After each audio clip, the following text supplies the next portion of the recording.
les métiers de l'environnement, les nôtres, pourraient, vous l'avez vu tout à l'heure, éviter d'émettre jusqu'à 12 milliards de tonnes de CO2 si nos solutions étaient appliquées sur l'ensemble de la planète, c'est-à-dire environ un tiers de ce que nous devons réduire pour l'ensemble de l'humanité d'ici 2050.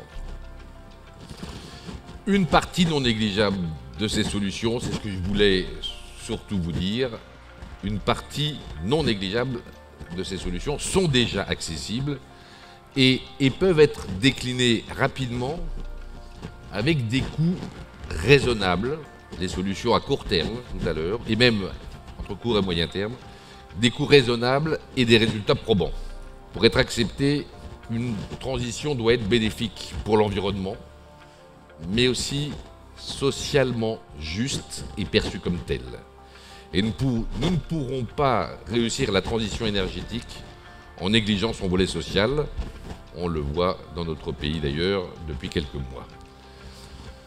Il en va de même pour toute activité économique. Pour être acceptée, une activité économique doit aussi être juste et écologique et perçue comme telle par 6 parties prenantes.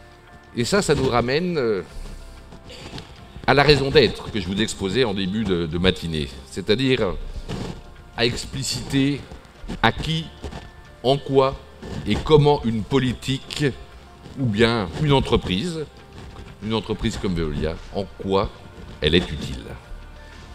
Et à vrai dire, peu de tâches sont aussi utiles que contribuer à relever les grands défis que connaît l'humanité au XXIe siècle.